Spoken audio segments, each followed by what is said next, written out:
Crime is something that no civilization wants to have. In order to deter crimes, such as robbery and murder from taking place, governments have implemented punishments.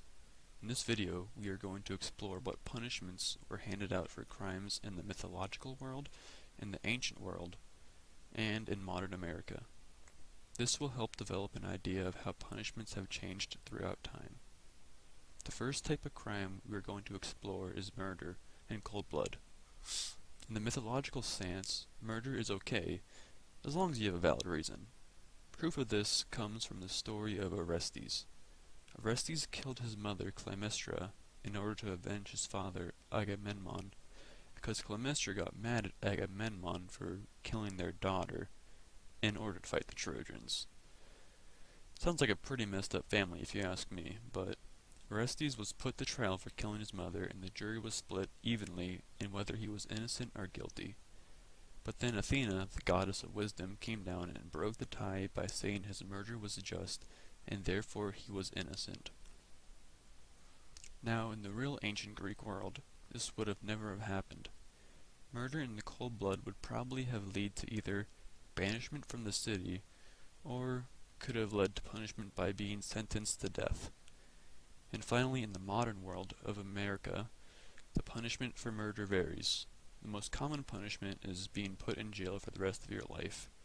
However, depending on the way the murder was committed, and depending on what state you live in, the punishment could be death as well. The second type of crime you're going to look at is going behind someone's back and doing what you think is right. In mythology, we see that Prometheus goes behind Zeus's back by creating women and giving fire to mankind without Zeus's permission. This angered Zeus, and as a result, he sent Prometheus into Tartarus, which is basically a place where you go to get tortured constantly. Zeus ordered Prometheus to be chained to a rock and have his liver eaten daily by an eagle. This is able to happen because Prometheus is a titan, and he has the ability to regrow his liver. In ancient Greek times, punishment for crimes like this were pretty minor in Athens, as they practiced forgiveness more than harsh punishments. So the punishment for going behind somebody's back would bring dishonor to your family, and you may be banished from some public places. However, if the case was you went behind your country's back and tried to rebel, then we have a completely different story.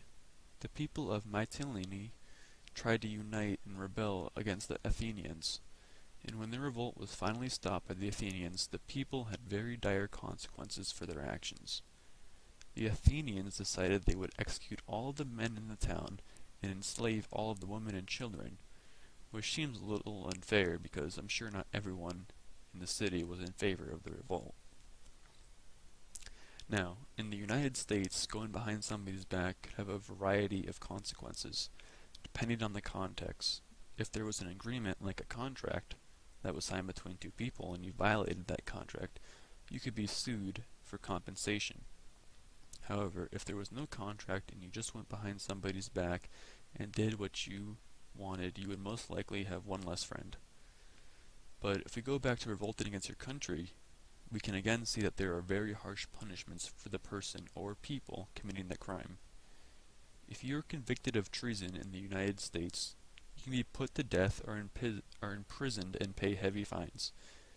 If we look at betraying Zeus as revolting against your country, then we can see that in all three instances of mythology, ancient Greece, and the United States, betraying your country is very heavily discouraged with such severe punishments. The last kind of crime we will be looking at is adultery.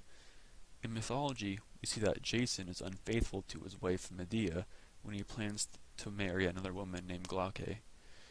When Medea sees this taking place, she decides to take the law into her own hands and does something that is over the top.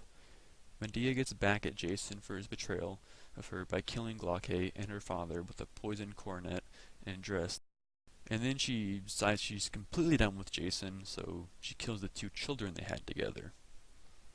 In Greece, adultery was treated differently based on what sex you were. For example, if you were a woman and you were caught in the act of adultery, you would basically be forced to have a divorce from your husband no matter what. And you could also be banished from practicing religion in some public places. On the other hand, men could have sex with women as long as they were not citizens. But if they were a citizen, then they would have very similar consequences to women. And finally, in the United States, adultery is considered a crime in roughly half the states. However, it's very unlikely that you would be charged with a crime, as the most common punishment is handled between the married couple, and in most cases, this will lead to a divorce.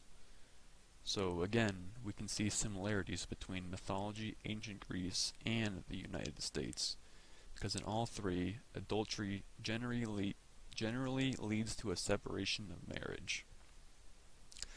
So, in conclusion, we can see that mythology generally have the most severe punishment for crimes, and that ancient Greece has slightly less severe punishments, while the United States has the most relaxed punishments of the three.